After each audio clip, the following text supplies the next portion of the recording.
Zoom, and then I will take us live onto Facebook as well. Yeah. So,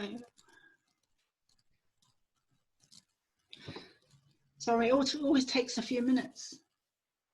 Yeah, no, it is what it is. Yeah.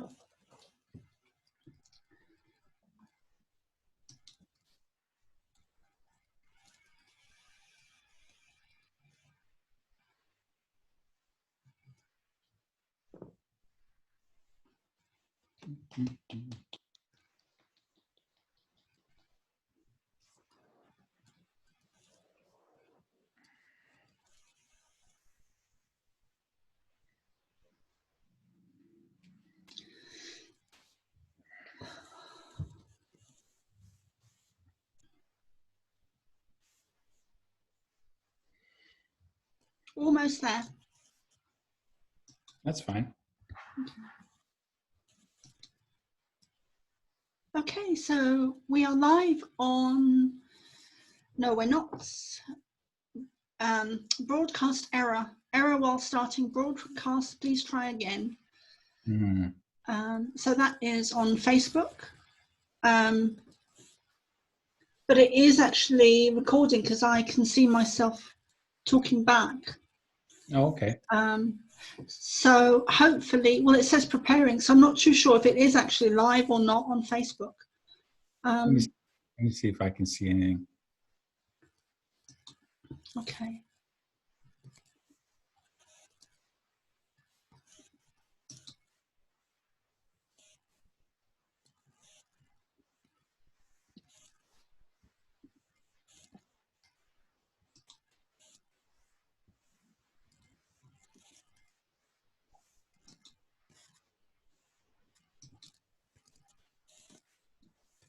No, I don't think I see anything, but Okay. are you getting broadcast error still, or? I'm just gonna have a look in my Facebook. It's not actually showing me anything now. It just says preparing. Okay. So do you want me to try again? Yeah, try again, see what happens. Okay. All right. It's blocked me, which wouldn't be unusual.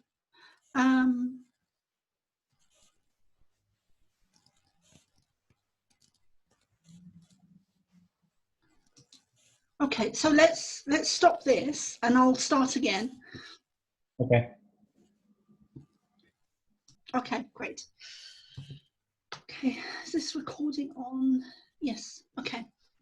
So I'd like to welcome my guest today, Zissis Liolios. Is that correct, Zissis Liolios? It's, okay. And yeah, it's Zissis Liolios, but that's amazing that you did. Okay, thank you. So we were talking just now about, well, firstly, let me just introduce you because you are a HeartMath teacher and also a, there's something else you do as well. I've forgotten what that was. Yeah, so I am an NLP master practitioner. I'm also a master hypnotist as well. I don't use those modalities as much anymore. I've really gone into the HeartMath. I would say that I'm a consciousness coach because consciousness is in all ways of evolving. Really, that's really what I'm more into, and that defines a lot of aspects of one's being.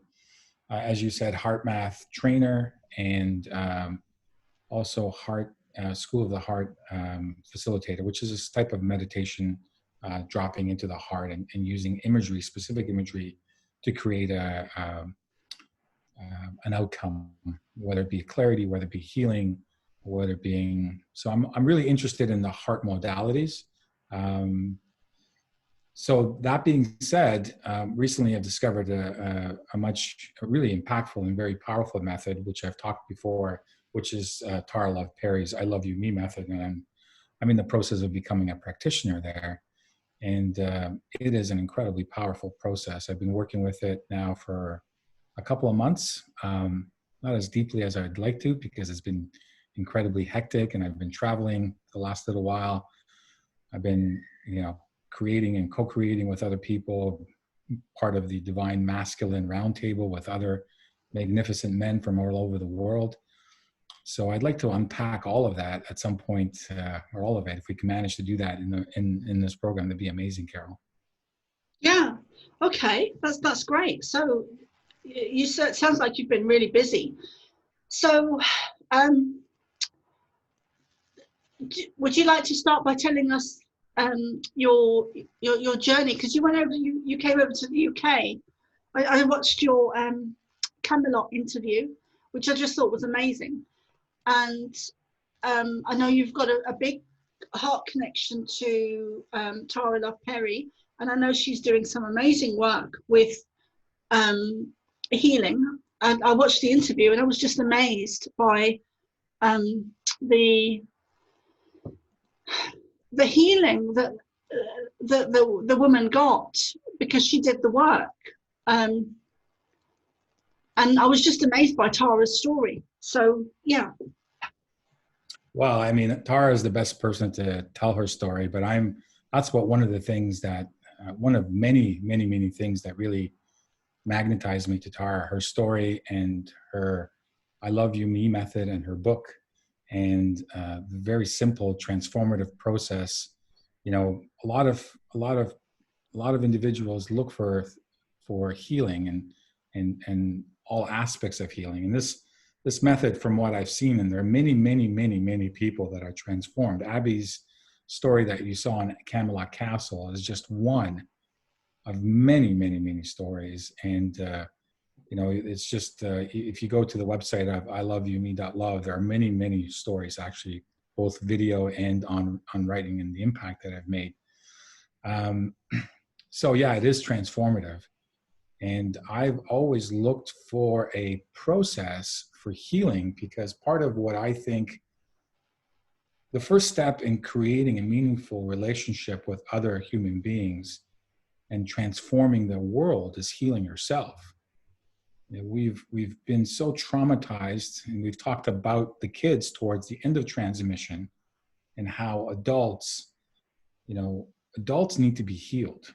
And we are perpetuating the trauma of children, and they grow up into the adults, and then they in turn perpetuate the trauma because they don't heal. And the first process is healing, because when you heal your whole being, not only do you allow this energy stream to come through you from your crown chakra right down to your sacral chakra, and allow it to embody in the way that you should be embodied, fully embodied. So that's the spiritual aspect of it. But through that process, allowing the heart walls to open and come down, there's an ease and a flow in which you live life. There's a radiance, a comfort in connecting with other human beings. And when two human beings connect in that meaningful way, well, more amazing things are done. And if we create 3 or 4, just synergistically, more and more magnificent things are happening. Mm-hmm. And so when we can heal oneself, not only do we create an environment and a container for kids to be healthy and whole, so we can stop perpetuating this cycle of distortion and pain and all the things that have been happening for thousands of years. So and in turn, when that happens, we really create heaven on earth. Yeah, that's you put that so beautifully. It's so painful though to actually go in and heal those aspects of ourselves that really need healing. And I've done that recently with something that I really needed to heal, that I was avoiding and looking over there and over there and over there. And it got to the point I just couldn't avoid it anymore. I couldn't avoid my gaze anymore. And I feel that is happening collectively. on a whole, I feel that we can no longer avoid and disassociate, and now everything is bubbling up to the surface where we have to look at it. Why do you feel compelled that you can't look at it anymore? Because you could. I mean, ostensibly you could. You can just say, you know what? I will completely ignore it, but something within you not only prompts you, beckons you, pleads with you to heal that, right? Yeah. So maybe talk to me about why you can't avoid that anymore. Why is it that you can't avoid that? What's the call within you? Because the call within me is that I just want to get to the truth and be connected to Source and Pleiadians, and anything that blocks me developing or going up to the next level or deeper, I want to clear that. I want to get rid of that so that I can move forward, because I found it was stopping me from moving forward. So, and that's tied into the ascension and us evolving collectively en masse. So yeah, for me, I wanted to look at, I wanted to heal it, because it was stopping me from moving forward, and I felt very stuck, stuck and trapped, and or in a box. Actually, I felt very much in a box within a certain aspect.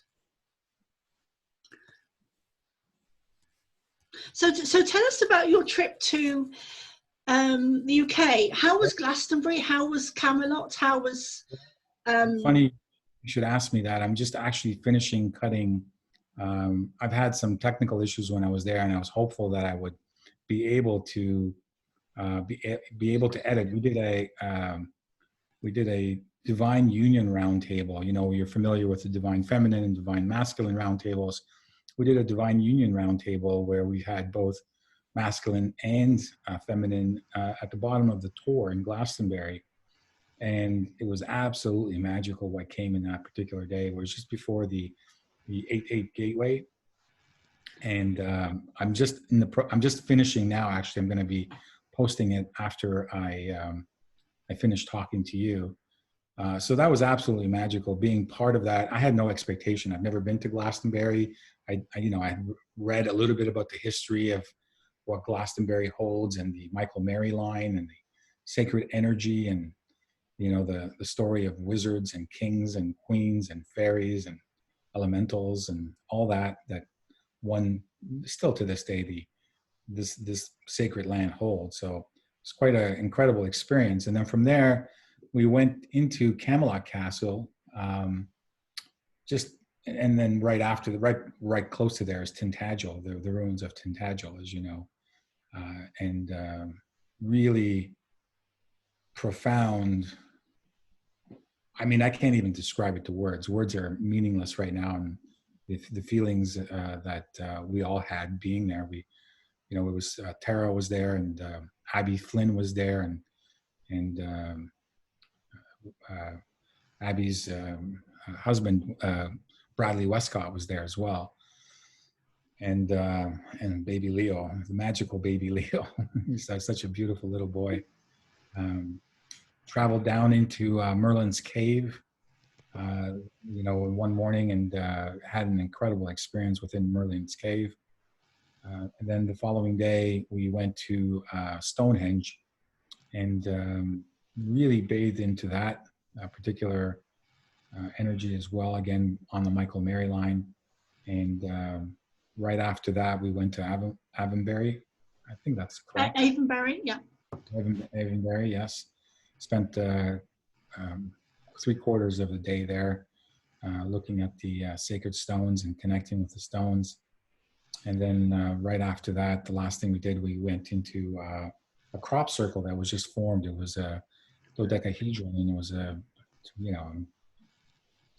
energy that I personally felt being in that particular was super intense and super amazed. And I was just looking at the intricacies and how that was created. And I'm just got have more questions than I have answers, quite frankly. So all of it was absolutely magical and incredible people, meeting incredible people, all individuals within their heart space, and super grateful for all of it, quite frankly, super grateful. Yeah. So that's a bit of a nutshell of what UK held for me. And what did you think of Stonehenge? The energy, what was the energy like? And it was amazing that you had that you went into, that there was a crop circle there as well. Yeah, close by actually. Yeah, it was that particular crop circle kind of called us in a way. You know, if you know, Stonehenge felt familiar because I've never been there before. It felt familiar. Imagine a time where it wasn't as old, and I can imagine ceremony, and I can imagine a lot of magical things happening within the actual circle. And so all I could really say for me, it did feel very familiar, but at the same time, it felt incredibly powerful standing in that energy. Yeah, that's really how I can encapsulate it. I've never been. I haven't been. No kidding. Yeah, I haven't been all these years in the UK, and yeah, I've never been. I keep meaning to go, and then something crops up, but I'll get there eventually. Well, I'll let you know now because we didn't know before. If you decide to go, there is an additional ticket you can buy to go within the actual crop circle. Had we known that, we would have done the same because it's one thing experiencing it from the outside and seeing the outside stones. It's another thing actually jumping the rope and going right within the actual circle. That's a whole different game, I think. So if you decide to go, just look for that ticket. Yeah, I'll be looking for that ticket. So, and we were talking as well earlier about timelines, and so do you want to start off with that, Zissis? I don't know. I think we talked about timelines in the way how time is kind of feeling for me. It feels, in the one hand, there's an absence of time in that I feel like free floating. There is no time per se, it just is. And in another way, it feels like time has really compressed, expedited, and it almost feels to me sometimes as a series of timelines just collapsing into one timeline. Yeah. What I was sharing with you earlier, it feels like all unresolved timelines of the past are kind of reconnecting to be finished in a way that is conducive for unity conscious. Just being recreated in a way that serves the whole for greater humanity. That's how it feels to me. Yeah, I'm just thinking of possible examples I can share with you right now that why I would feel that way. There's a lot going on in the world where things are kind of keep repeating it until we kind of feel it like we're getting it right. So I don't always trust what you see, because what we end up seeing is always a deeper picture behind the scenes that we don't get to see. I think Magenta Pixie, I read something within Magenta's Facebook page where, there's this understanding of the Black Lives Matter group was a diversion for the actual protests of the children and the outrage of pedophilia, right? So that was one timeline that was about to occur, and understanding that and seeing that through Looking Glass, they subdiverted that timeline into something much more that wasn't there. And so there's a correction being made right now, and we're still going to notice and still be part of that collective outrage when all of humanity understands the truth, what's been happening to our children for thousands and thousands of years. I know, and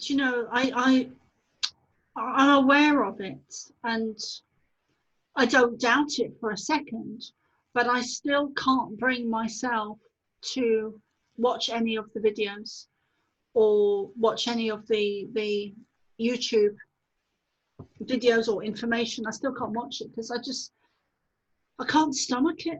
I haven't, because I watched one a couple of months ago about organ, or what do you call it?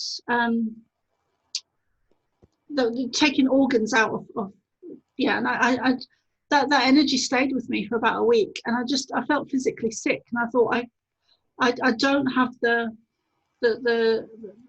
stomach for it, you know. I mean, I'm aware of it, but I can't watch it because I just don't have the stomach for it. It makes me feel sick, and it doesn't put me into a good place. So again, there's avoidance there with me because I just can't watch it. I'm not, and it's not that I can't watch it because I don't believe it or I'm dismissing it. I'm not dismissing it. I know it's going on, but I just can't stomach it. So I'm with you, Carol. I mean, I have a physical reaction watching disturbing video like that. I guess I'm amazed at the depravity of some human beings where there is no consciousness in the way that they conduct themselves, and it's just incredible. So I've seen some disturbing videos that I can't get out of my brain right now. It's seared into my brain. Every time I may reflect on it, I get a nauseous, throw up feeling. And it's not that I don't believe some of these things are occurring. I know that they're occurring. I validate them, but I don't need to see.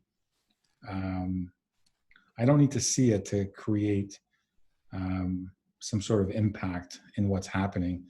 I think there are people on this planet that are much stronger and can hold the space and even forgive those individuals that have created this because they do not know what they are doing. They're young souls, as it were, and committing crimes against God or committing this karmic crime against fellow beings, as it were. But that's all part of the learning lesson. And for me to see that, I don't get outraged. I just get sad that it has to be that way. That's all. Yeah, I don't know, Zissis. I think it's very cathartic that there's so much going on at the moment, and it's hard to keep up with all the information on Facebook because I've stopped watching the TV, so I just get my information mostly from Facebook. But it's hard to keep up with everything that's happening, and there's so much going on at the moment, and I've kind of taken a step back and come away from it for a while, mostly because I had a back problem. But there is so much going on, and recently I went into kind of the depths. I was in an altered space for a couple of days, and I went into the depths of this was during when I had a bad back with the sciatica, so I was on a lot of painkillers. I was on cocodamol, and I'm always totally out of it on those. They seem to really affect me, but this was me on cocodamol and in an altered state as well. And I was taken into a very dark space where I was shown, and it was all encompassing, where I was shown that the cabal, the negative agenda, I normally used to just call them the negative ET agenda, whatever you want to call them. I was taken into that negative space, and I was shown that they've got about 2% of their soul still intact. So they've come so far from source energy, from light, love energy, that they've just so far removed from it that they've got 2 or 3%. My judgment is they've got 2 or 3% of their own soul energy within themselves. And very, I mean, it was so dark. It was just so dark. Yeah, and that's what we're seeing the dissolution of right now. Quite a fight in holding on to the dark agenda.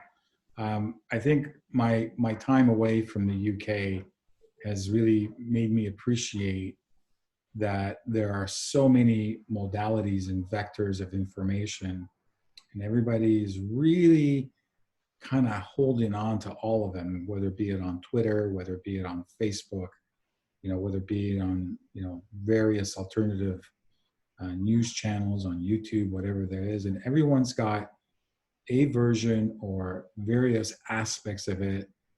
And, having that time away, to me, it just made me realize these are all distractions. I think what we should all be doing is not even paying attention to any of that, quite frankly, just going within. I mean, that's really what the exercise should be every single day. The more of us that can go within, meditate, tap into self-love, breathe and receive. There's a great meditation on the I Love You Me.love. It's a free meditation. It's called Breathe and Receive. It's such a simple 3-minute exercise of allowing the breath to fully embody your being, and where your breath gets stuck is where you need to, do the work associated in relieving that tension, that block, as it were. So you have a clear channel of receiving that breath. And breath is life. Breath is love. More of us need to do that to connect. And the more of us that do that and connect, I think we have the ability to change the future, all of us. So it's just the harmonic resonance of what love and self-love creates. And that's what we all need to do that. And, we get hooked every single time with every day about, the Q movement or, Trump and all the stuff that happens with Trump. And for me, I don't really care any of it anymore.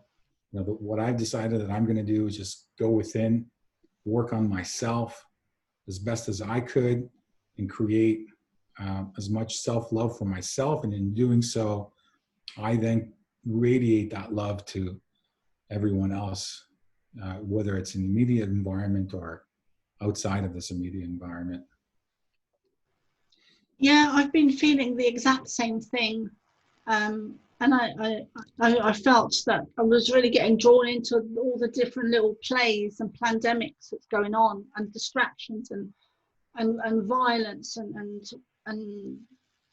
all the negative stuff. So I really felt that I wanted to come away from that and just focus on what I'm doing and what I'm bringing to the world, and what I need to heal in myself, and what I need to clear, and what I'm bringing to the world, and just to get myself into a space of love and just being and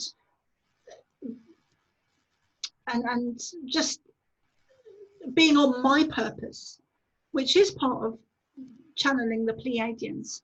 So just to bring that information through, and not to be focused on COVID or vaccines or BLM or any of the other plays that are being played out at the moment. And I did see that there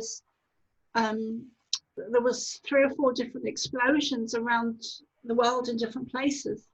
All happened within 3 or 4 days, and I don't believe, no part of me believes that was a coincidence or an accident. That seems to all be planned. But I just feel that I need to come away from that, like you. I need to come away from that and step back and be on my purpose and on my mission. And I think a lot of us need to do that. We need to just breathe and step back.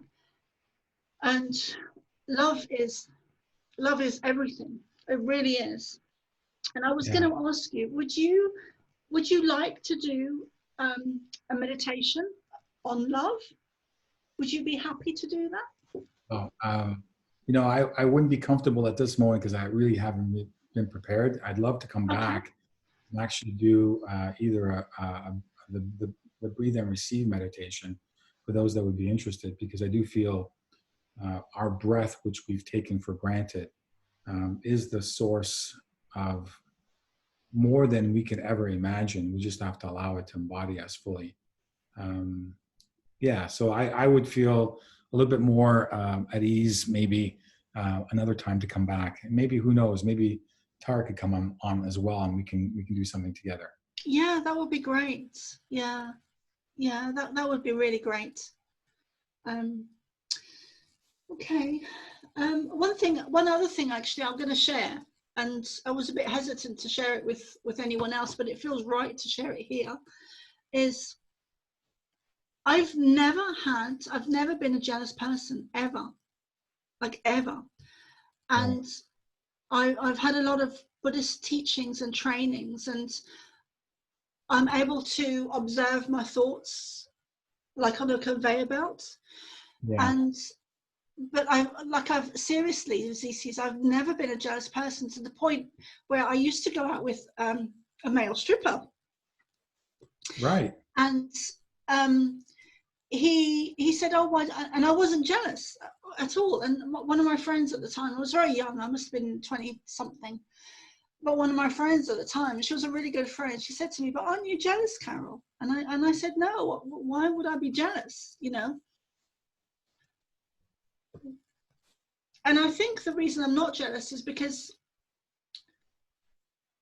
I don't like to be restricted. So I'm not going to restrict anyone else, because I know how that feels. And so anyway, he invited me to one of his jobs one day. So I went along, and I was just curious, just went along to see what it was like. And for some reason, she came with me. I don't know why she came with me. I can't remember if we knew the people or what was going on, but and that was when she said to me, aren't you jealous? And I was like, no. So, but for me, one of the things I've had coming up recently over the last couple of months is jealousy. And I don't know where it comes from, because I don't know if it's my shadow side. It probably is my shadow side. But so I know that when I've got stuff coming up, for me, I noticed years ago that other people are going through similar stuff, because it's to do with astrology, and we're all we are all connected and going through the same stuff. So I wouldn't want to go as far as saying that everyone's got jealousy coming up, but everyone has got something coming up for them that they need to clear. And mine has been jealousy. And for me, it is so unfamiliar. I'm really not familiar with it, and I don't like it, and I've been kind of avoiding it as well. So what I mean, over to you, Zissis. Is there anything you want to add to that, or say, or have you had jealousy coming up, or what issues have you had coming up? So as a younger man, I can tell you that I've certainly had jealousy come in. And I can unpack it now in a way and kind of look at it in a self-reflective way. Whenever I've had issues of jealousy come in, it's always been about self-worth, right?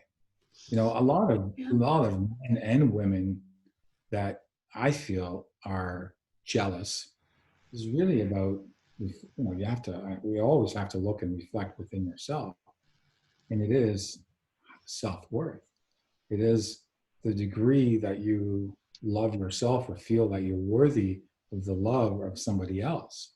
And that's where I think the jealousy stems from. Because once you heal that, once you become aware of that and heal that, then I think what's yours will never pass you by, as it were, right? Every person is a blessing, is a teaching, right? And that's the way I kind of look at it right now, and in a Buddhist way as well. I think there's a lot of Buddhist teachings teach along those lines as well. The source of all pain is attachment, right? So not having this sense of attachment, which is really hard, because they're really mirrors. Everyone in front of us are mirrors of what's going on internally within us. So we like to always point the finger at somebody else, but there's three fingers pointing back at us. We don't look at those three fingers, right?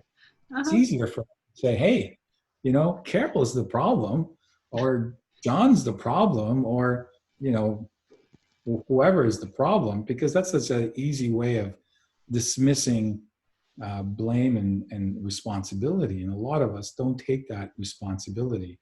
I think once we start taking that responsibility and having those self-reflective moments and really spending time with each other, really spending, getting to know who you are. That's another thing, Carol. Very, very few people actually spend time with, well, who are you? With themselves, yeah. Themselves. Who are you? Yeah. Who is this body? Who is this body? This energy? No, and we spend so much time getting into other people's business, getting into other thoughts, and these are all forms of distraction. But who are you? That's you. You're spending so much time to yourself, and really not knowing who you are is a crime in my view. So spending as much time and getting to know who you are, and understanding what your triggers are, understanding what your shadow is, and integrating that into your whole being is really the work. Mm.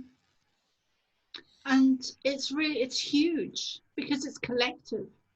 So we're all going through it at the moment. We're all being called to heal the dark spaces within ourselves, you know, that have been hiding there or laying dormant for many years, you know, for a long time. So, and I think that what's really important now is connecting with nature, forgiveness, and getting grounded and healing. Yeah, there's just so much going on at the moment. It's kind of overwhelming. You know, the last since I spoke to you last, I was in a really good space of just being blissful.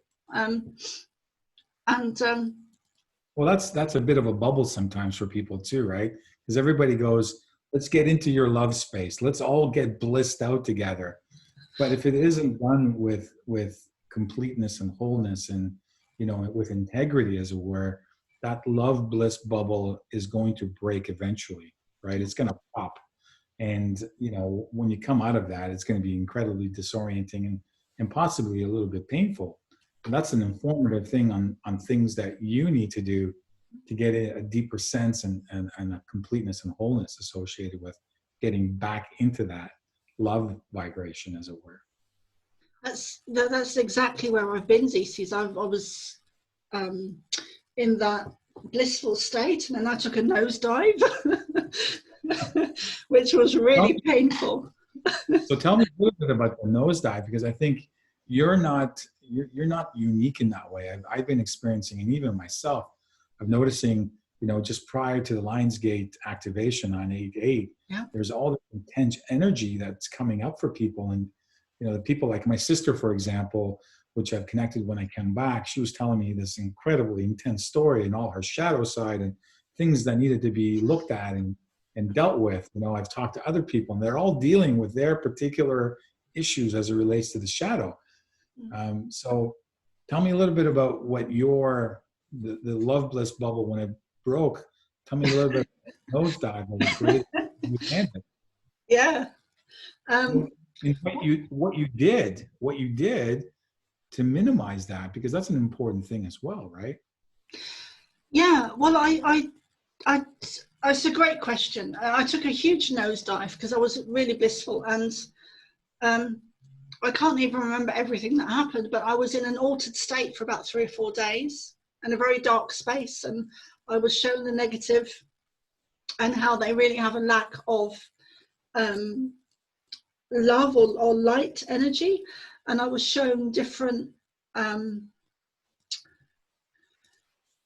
energy. I was shown different energy and how they work and how they're so far from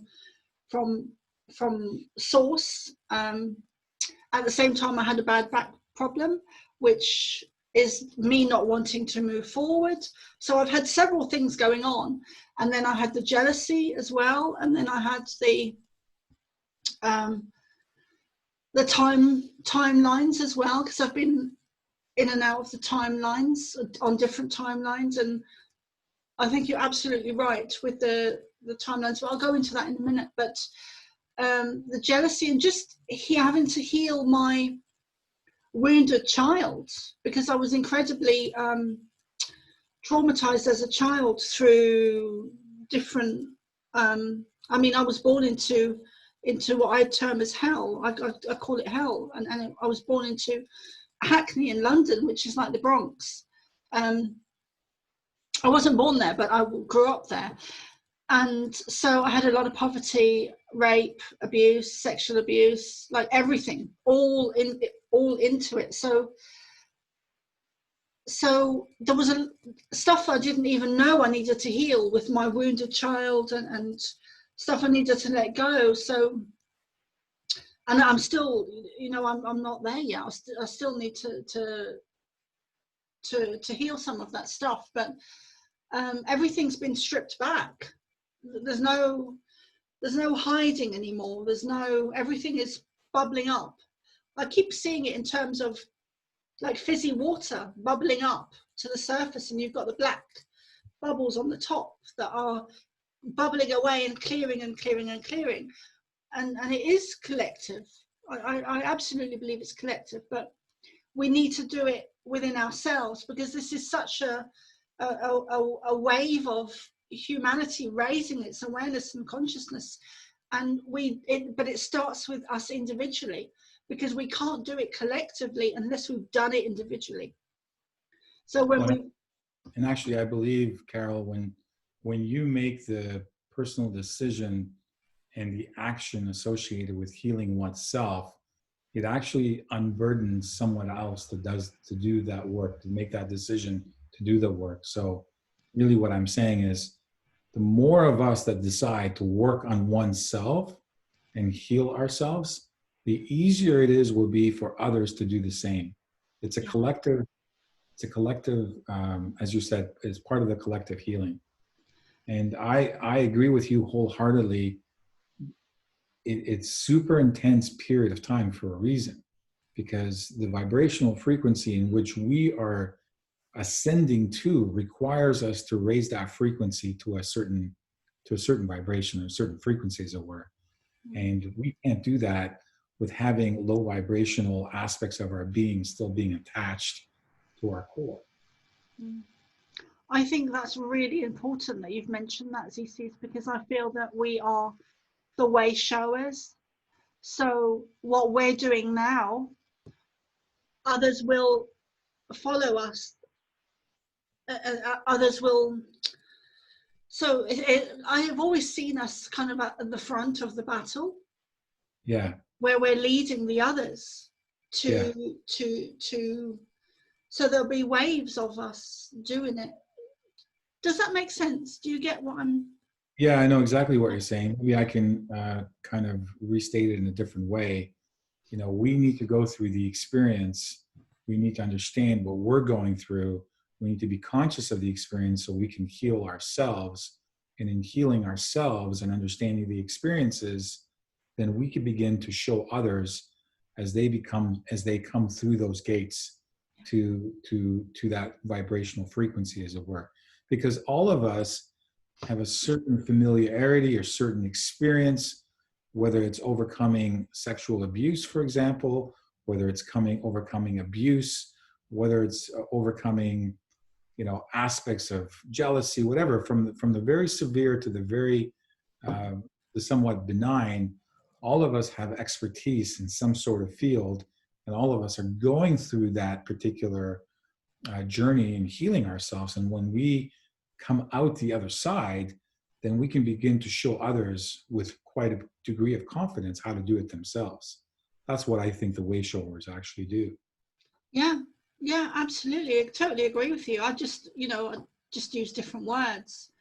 But let's talk about the timelines a little bit, Zissis, because what's happened with me is that I've always been very much on the fence. Unless I actually experience something myself, I'm on the fence with it. So, and that goes for everything. That goes for the Pleiadians and UFOs and Jesus and all of it. And unless I've actually experienced it myself, I'm on the fence with it. That's not to say I believe it or don't believe it. I'm just on the fence with it. But with the timelines, what I've recently had these real dreams that I've been having for years, and they are real, where I'm on different timelines, and it's me on a different timeline. I'm sure I've spoke to you about this before, because I kind of remember it. But and it's definitely me on a different timeline. I don't really know where I am. I don't even know if it's on this planet, but I know it's me and it's in a different timeline. And it feels to me now, and I've had lots of them, I've had like 7 or 8 of them, and it feels to me now that I'm unhooking it. That's how it feels to me, that I'm unhooking it, or undoing it, or dissolving it, so that I can move on to the correct timeline. It almost like little pegs on a line, little pegs on a line, where I'm just taking them off and putting them on, eliminating a lot of them, so I'm on the right one. That's how it feels to me. Yeah. So for me, for timelines, it's an interesting subject to bring up and try to put a mental aspect to something that's much more bigger than the mental associated with it, because there's many more dimensions associated with time, with what we are perceiving right now. So time for me is past, present, and future existing in that now moment. And some of you may be familiar, and some of your viewers may be familiar with Looking Glass, where 2012 Looking Glass really talked about how all these timelines that may have existed at one point in time have converged into one singular timeline, one thread of timeline that is convergent, and the outcome will be at a certain point in time. And once that outcome is, and there's only one outcome at the end of this, then those timelines kind of broaden again. So from my perspective and the work that I need to do, it feels like all these past lives in trying to bring a set of outcomes and failing, being persecuted, being ridiculed, being killed, all that came, burned. all of those amazing things that I keep remembering and preventing me to use my voice and my authenticity to keep back again, right? All of that. Do you remember your past lives? I do, yeah. I mean, I remember a good portion of them. So, it's similar work that I'm doing now. However, that being said, those timelines for me are all kind of collapsing into this particular timeline, which is getting it right this time and having an outcome that's in the benefit for not only myself, but everyone around me, and maybe even the whole world at one point in time. Yeah, that's what it feels to me. So. Yeah, same here, Zissis, same here. But you've articulated it a lot better than I could.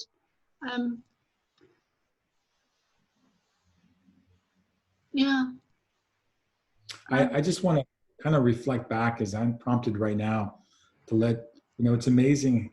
I keep reiterating that. I think people may have seen some other things that I've done, and I keep reiterating on being awake, being conscious has a responsibility.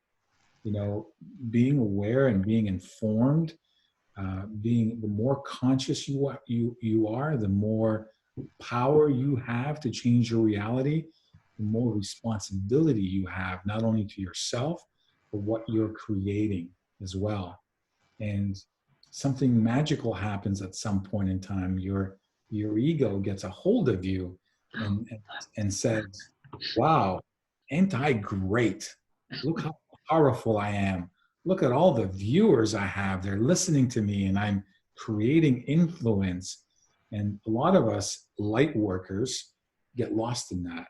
And, we completely lose the work and what is supposed to be done. It goes back here again to love and self-love, and bringing and connecting with source. You know, all the other stuff is, in my view, irrelevant. It's a byproduct of connecting with source and being one with source, because once you are one with source, all of it manifests effortlessly. And I've just been observing everyone that get, you know, that have a YouTube channel, that have a voice, you know, very few people are in their being of humbleness, as it were. They're really, you know, strutting around with peacock feathers all up there saying, look what I'm creating, anti-grade, give me all the adoration. And for me, that's just more indication of work that you need to do yourself to heal yourself in the past traumas, because none of that matters, quite frankly. It really doesn't. You know, I appreciate you being, you know, being here with me and me expressing my channel. If somebody's touched by some of the words that I'm saying, amazing. But I don't stay up at night going, how many more people can I reach? How much influence can I reach? That's not as important for me right now. I'm just very appreciative in expressing my voice and to be heard and to be seen. That's the other thing, to be seen. Very few people are heard and to be seen. And that's part of the other reason why we get caught up in this ego trap, is once you get heard and seen, it becomes intoxicating. You want more of that. And then I believe you kind of lose your way. Does that make sense, Carol? Yeah, totally. Yeah. I think that's something that, being very raw here and being very transparent, I think that's something I still need to heal in myself. Not in the way that you've said it, not in the way that you mean, but I was always the unseen child, Right. without the voice. And Right. I've really struggled with myself. Sometimes more than others, but to be seen and to be heard, it seems to be something that I really need to heal in myself, where I am seen and I am heard. So it's kind of the opposite of what you're saying, really. I think. Well, it is and it isn't, because the moment that you're seen and heard, then, you know, I think once you heal that and you've created that healing within yourself, then you become the instrument of source. You're just a facilitation instrument. That's all you are. That's all I am, right? The other stuff that comes with it doesn't really matter. You just become, you just are, and everything that is required for you to be heard and seen is magnetized, because you yourself have changed that frequency. You've provided that self-love and created that healing that creates, again, that conduit for the energy to run through. There's no blockages whatsoever. So you're magnetizing your superpower, whatever that superpower is. And I believe everybody has a superpower. Just say that again, Zissis. Okay, All of so it. I'll try to restate it in a different way. You know. No, I get it. It's just so profound what you've just said. Yeah. Yeah, it is profound, but it's also very simple at the same time. We tend to complicate things every single moment, right? And it's the complication that becomes the distortion. You know, dial it back, simplify things. You know, that's why I love the Buddhist teaching so much, is because everything is so simplified. Everything is so simple in the way that you need to observe and participate in life with. So again, for me, it's about my work and creating the healing that I need to do. And a lot of work that some of the shadow stuff that's come within me is really stepping into my power, because what I've been doing is allowing my power to be taken from me. And that has history as me. And I don't have the memories, quite frankly. It's me as a baby, quite frankly, of my power being taken away and being part of that sexual trauma as you experienced as a little girl as well. So now that I understand that and integrating that and allowing that to and allowing myself to unblock that into fully embodying my power, that's an uncomfortable spot to be in, when you recognize that you're giving your power away to people that are you know there's no second thought about it. It's just like there's no that's just what they do. So for me, it's really embodying that power every single moment. Does that make sense, Carol? Yeah, perfect sense. Yeah. Yeah. So, wow, that's some powerful stuff there. So I'm finding the same thing but it's been a pattern with me where I've been in my power and then I've had it taken away and then I need to find it again. And so it's repetitive for me. You're giving it away. I don't think it's been taken Yeah. away. We give our power away. It's a conscious thing. People that want to take their power and you give them their power, they're going to take it. It's that easy. But if you give some resistance or actually don't allow people to take your power, then a different reality manifests, right? And that's been my lessons in the last month and a half, as it were. And are you still in that energy, or are you out of it? Have you worked through it? It's hard to say. I mean, how do you know when you're out of it? You kind of like, you experience it, you're going to go, oh, okay. I feel like I'm fully embodying my power, my masculinity, as it were, my directive path. But you don't really know until you know, as it were, right? Until situations are presented in front of you where you're challenged, and then you say, well, am I embodying that power? Did I give it away, or did I actually create something that I wanted to create? Yeah, I think you're right, Zissis. I think we do give it away, but I think it's a test. I think it's both. I think it's taken, and I think we give it because we don't realize we have a choice to say, well, actually, fuck off, or actually, no, I'm not doing that. And realizing that we are powerful beings. And I think that's also part of the ascension, where we need to, it's like climbing the ladder or stepping up to raising our energy, raising our vibration, raising our frequency, raising our self-empowerment, raising our voice.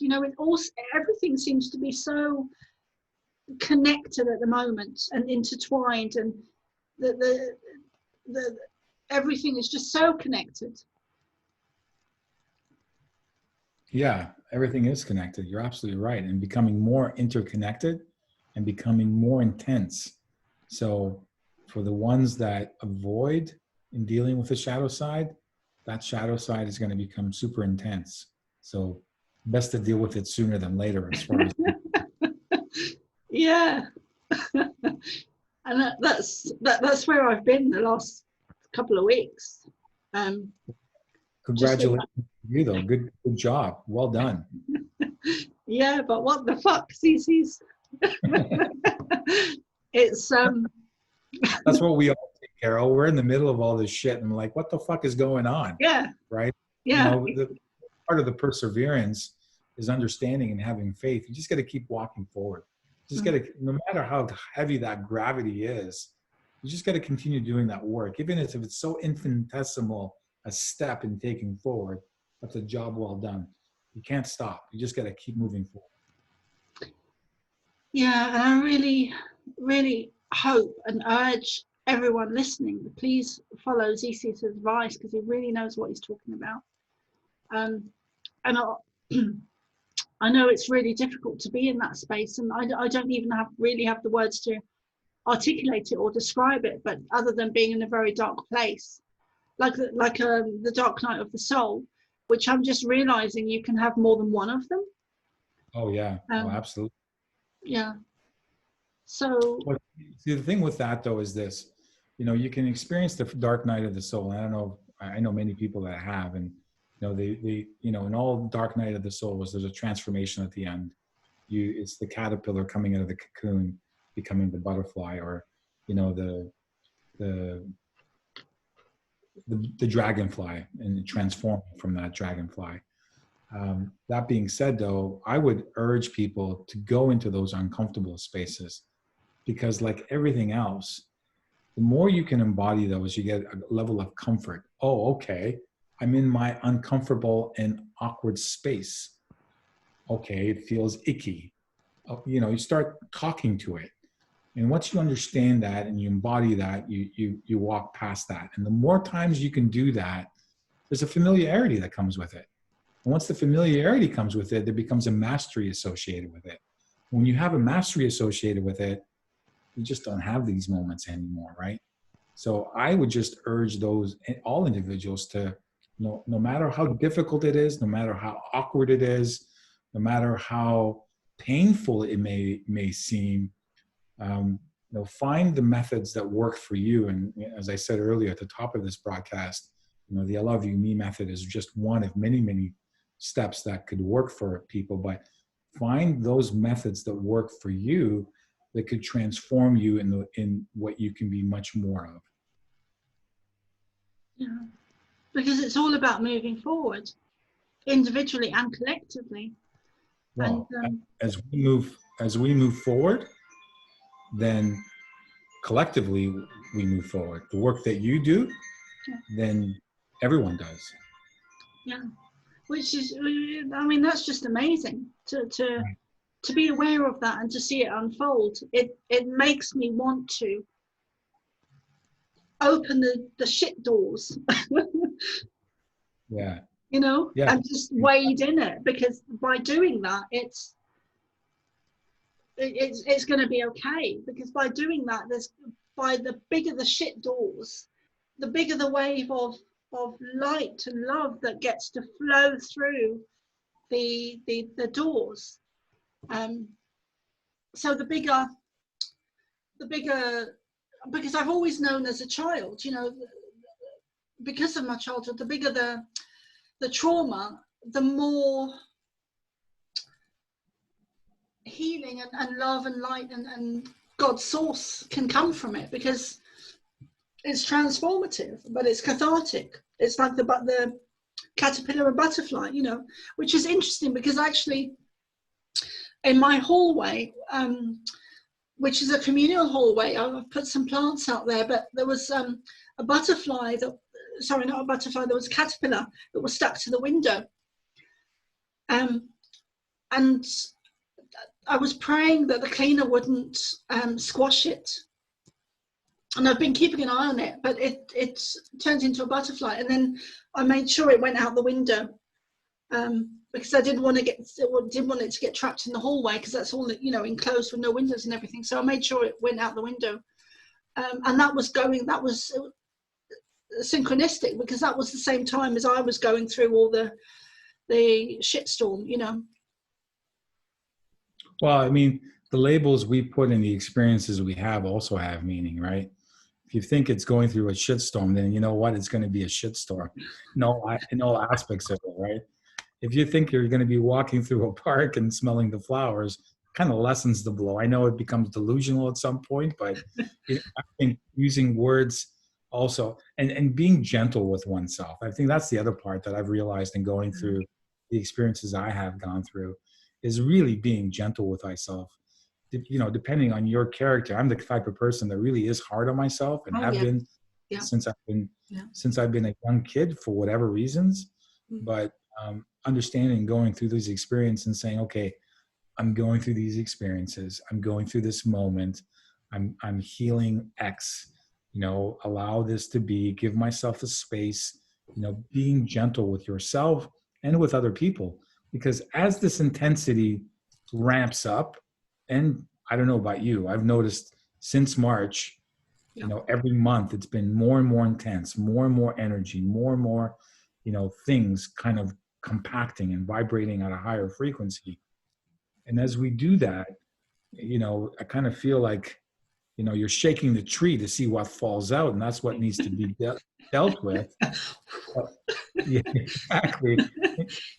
It's like that wind that comes through, that takes off all the dead branches and all the things that need to be loosened in order to have a lively tree, in order to have a full blossoming tree, a functional tree, as it were, you know, and us being that tree, obviously. But, you know, I think being gentle with ourselves and being gentle with each other is really paramount as well.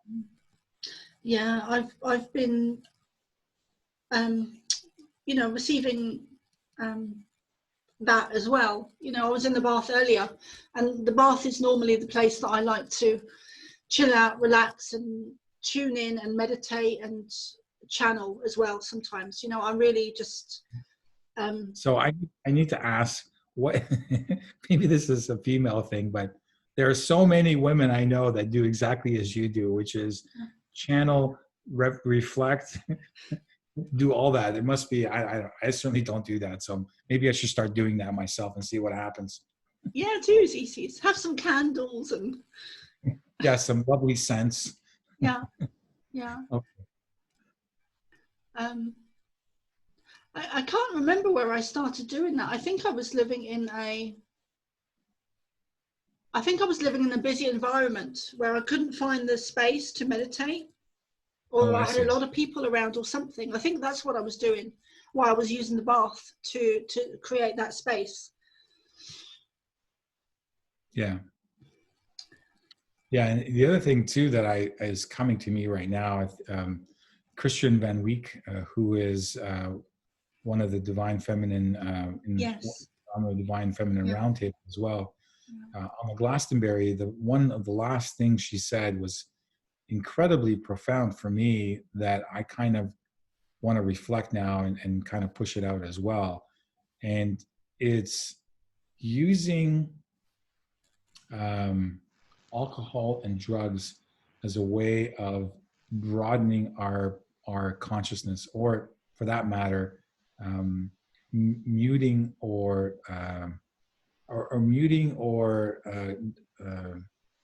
kind of stunting our senses, as it were, right? Because a couple of things happen as this energy kind of ramps up. People are not comfortable with it, so they'll take forms of drugs to numb it, so they don't have to feel it, whether it be a pain, whether it be an intensity, whatever that is, right? You know, alcohol serves the same process. Or sacred plant medicine, for example. You know, sacred plant medicine was allowed to be used in the early 90s for a reason, and is to allow humanity to see that there's a vista beyond what the reality, the normal reality exists. But how many people have you known that actually take ayahuasca like 14 and 20 times? It becomes much more than just seeing the vista. You know, sacred medicine, plant medicine, and all that Gaia is basically saying, here's a sliver, a perspective that I'm going to show you. Now find a way to do this naturally, right? And that's through meditation. For me, it's through meditation and, allowing that. Because anything but that, Carol, becomes a distortion again. Because anything that you, in my view, and it's my humble, and I place no judgment on how people want to experience this reality.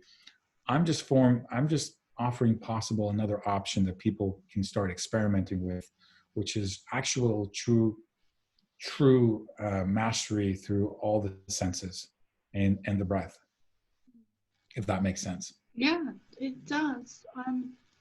I've done ayahuasca once, and I've done DMT once, I think. I was blown away by the DMT. Right. Really blown away. And I actually could have got very hooked on it. Yeah. But don't you think you can create that reality, though? It may take a little longer for you to do that, but don't you think you can create those gateways to step into that DMT experience? Because I think all of us have that power to do so. I think we can, but I don't think we're there yet. Well, I'm not there yet. Right. I'm certainly not able to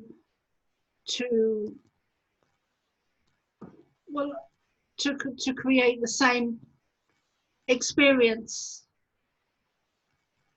Or maybe I am. I don't know. I don't know. But I don't feel that I'm there yet. I'm not able to create the same experience through because it's so vivid and so real and so in your face. There's no way your mind can question it. You're so absorbed in it. And the mind does question in meditation. So when you're meditating, the mind is still there, but for me in the DMT, I was gone. I was way out somewhere.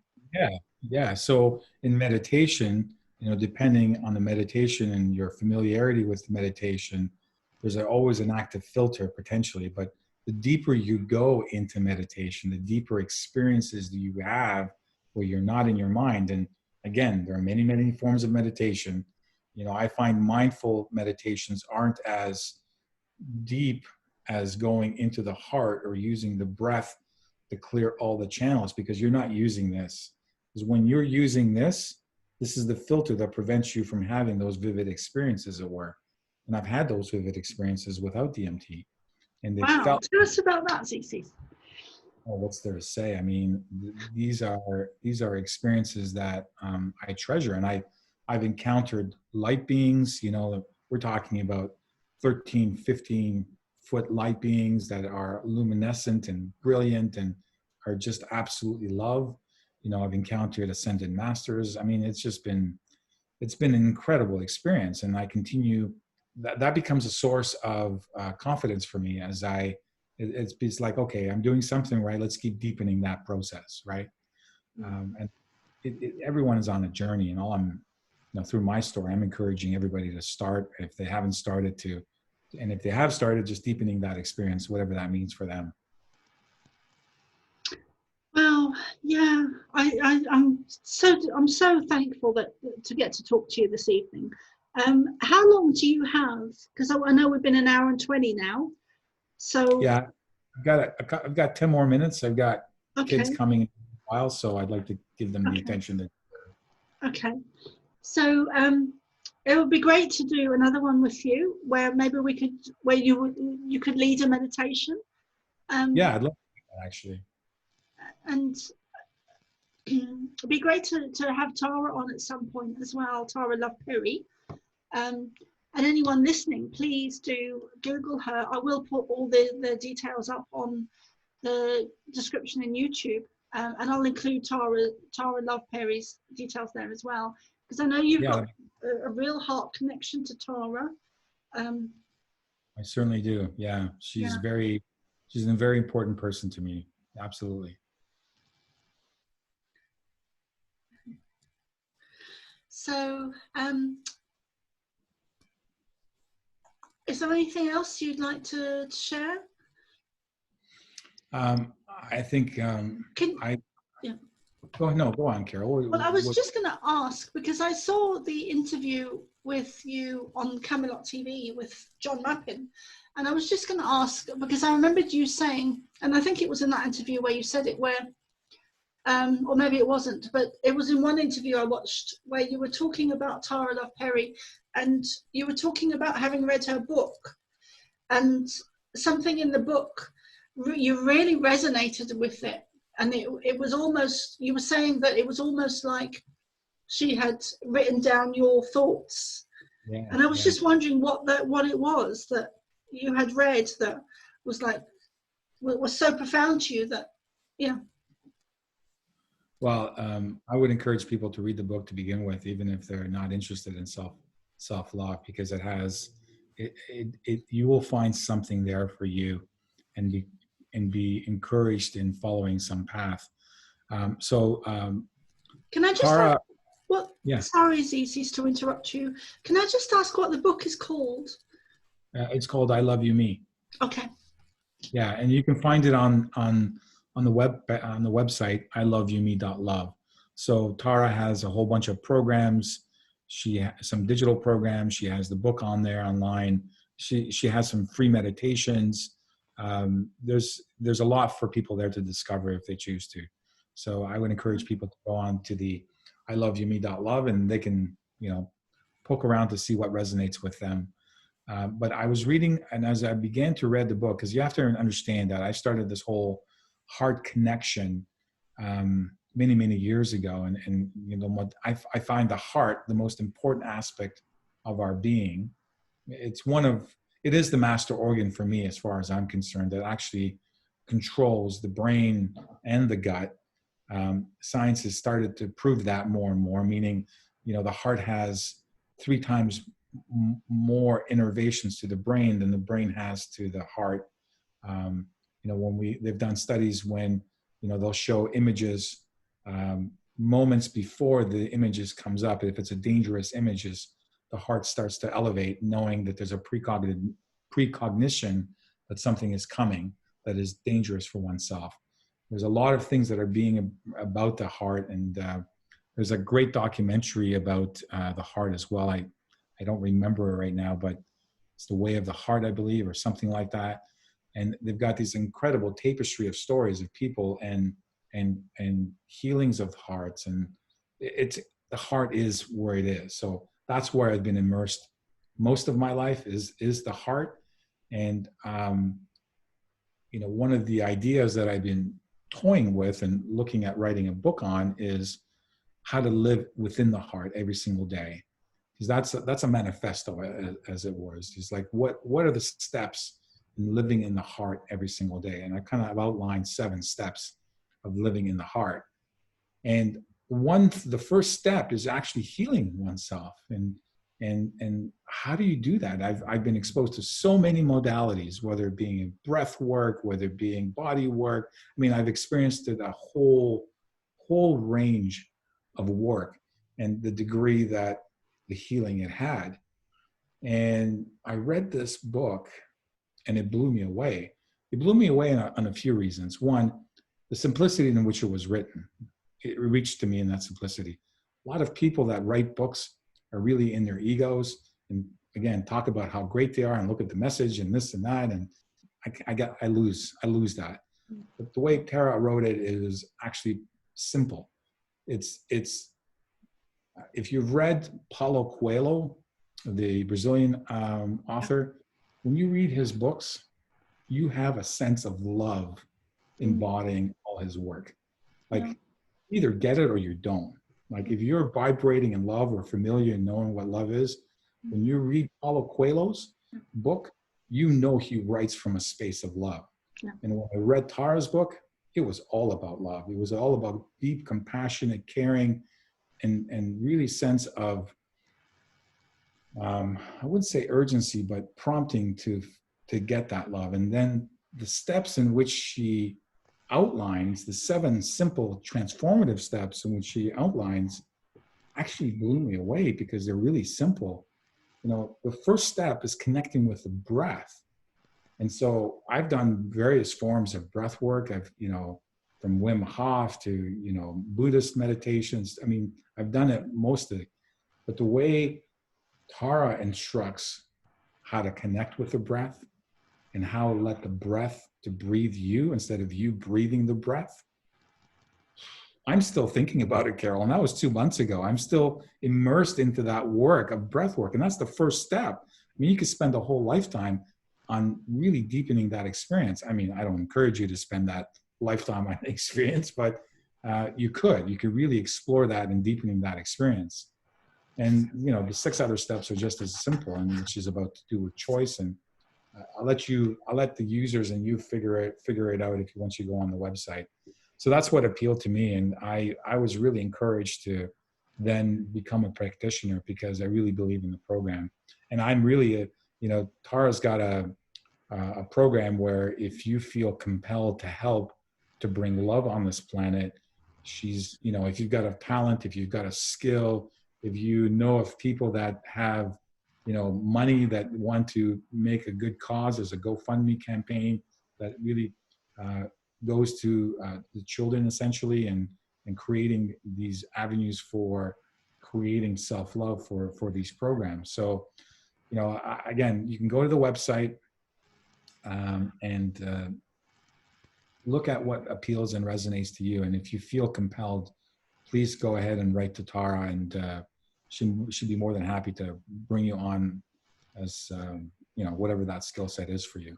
And we can use everybody, actually. Anyone that has a skill set and is compelled to grow love on this planet. That's what this venue is all about. Yeah. Yeah.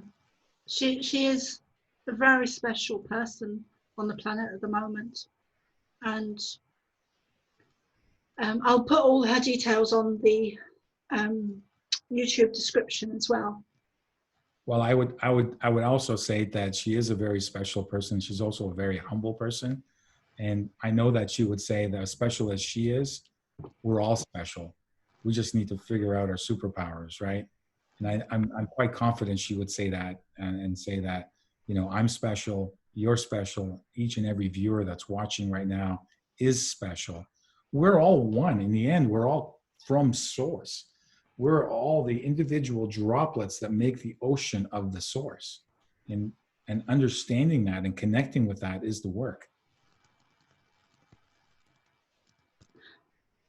And some people have really, you know, sometimes when I look at kids, especially in the UK, it seems to be predominantly in the UK, when kids come out of school at the age of 16, they have no confidence, they've no self-esteem, they've no self-worth, there's a real lack of all the self-love, self-worth. And I've noticed with Americans that they're much more confident, much more outspoken, but the British or the English, I disagree. I think seem to have it knocked out of them as in the school system. I think the education system is the problem overall, period. I think the education system has been corrupted, subverted, undermined from a very, very long time. You know, there were 3 tiers of education at one point in time. There were education for kings and queens, there were education for military and noblemen, and then there was education for everybody else, right? That education, that tier of education is still the same. It's just we kind of package it in a different way. We don't really get a true education, in my view. There's so many absent aspects of one's being. You know, you look at some systems in India, for example, that actually teach, you know, aspects of the soul and meditation and finance. And there's so many holistic aspects that when you are finished education, you are whole, confident, and ready to create for the betterment of humanity, as it were. And there's so many aspects of it that creates this division. There's so many aspects that are wrong, in my view. And that needs to be being brought back into alignment. Yeah, let's go into that next time, Zissis. Sure. If that's okay. Yeah, I can't wait to talk to you again and connect with you again. And it'd be great to have Tara as well. So yeah, everyone listening, please go out, check out Tara Love Perry. And what's the website again, Zissis? It's called iloveyoume.love. That's the I Love You Me method. And Tara also has her own personal webpage that it's taraloveperry.com as well. Okay. And where can people check you out, Zissis? Well, I had a website up until recently, and that's part of the other magical things that are happening. You know, things that aren't meant to be kind of dissolve, and I'm kind of recreating myself right now. I had a partnership, and that partnership dissolved coming back into Canada. So yeah, I'm kind of like off kilter a little bit right now, and looking at next steps, as it were. Yeah. So right now, the only place that they can find me is the YouTube channel, elevatemehub.com. And I have my own personal Facebook page. And then the Instagram, I'm actually quite active at Instagram. And they can find me at the.wize1, the wise one, in Instagram. Okay. But yeah, please send me all those details, and I will put them up on the YouTube description. I didn't realize that you had an Instagram as well. I never seem to use Instagram. I think I got banned off it. So yeah, it's been. Thank you so much, Zissis, for doing this with me today. So. Thank you so much, Carol. Thank you for allowing me to be heard and seen. I think that's always a privilege when we're allowed to do that, or we're given that opportunity to do that. Yeah. Thank you. Thank you. Lots of love. lots of love to everyone that's watching. And just remember, be gentle with yourself and embody love every single moment. And when one door closes, another one opens. Well, when one door closes, many doors open. That's been my perspective. So I'm sure that whatever is about to happen is going to be magical. Mm. Yeah. Yeah. Okay. Love you, brother. Love you, sister. Thank you again until we talk to each other again. Okay.